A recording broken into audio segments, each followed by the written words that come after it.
இன்றைய கதை தைரியம். ஜேன் துறவி ஒருவர் மடாலயத்தில் தங்கியிருந்தார்.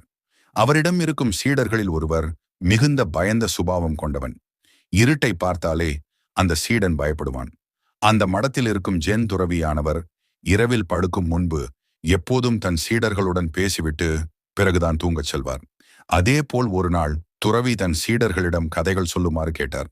அவரும் கதைகள் சொல்ல ஆரம்பித்தார். அதிலும் அவர் சொல்லும் கதை தைரியமற்றிருக்கும் அந்த சீடனுக்கு தைரியத்தை வரவழைக்குமாறு இருந்தது.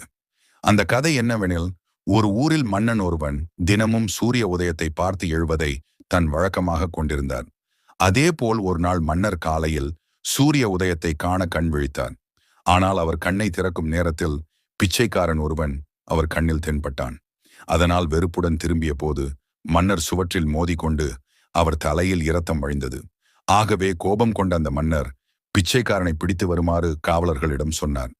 அவர்களும் பிச்சைக்காரனை பிடித்து வந்தனர். மன்னரோ அவனை தூக்கிலிடுமாறு தண்டனை கொடுத்தார். ஆனால் அந்த பிச்சைக்காரன் சிரித்துக் கொண்டு நின்றான். அதை பார்த்த மன்னர் அவனிடம், "ஏன் சிரிக்கிறாய்?" என்று கேட்டார். அதற்கு அந்த பிச்சைக்காரன், "என்னை பார்த்ததால் உங்களுக்கு தலையில் மட்டும்தான் இரத்தம் வந்தது. ஆனால் உங்களை நான் பார்த்ததால் எனக்கு தலையே போகப் போகிறது என்பதைத்தான் நினைத்தேன், சிரித்தேன்" என்றான். உடனே அந்த மன்னர் தன் தவறை உணர்ந்து தண்டனையை ரத்து செய்தார் என்று கதையை முடித்தார்.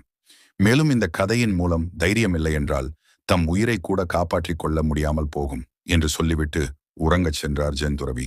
பிறகு அந்த சீடன் அன்று முதல் எதற்கும் பயப்படாமல் தைரியத்துடன் காணப்பட்டான். நன்றி.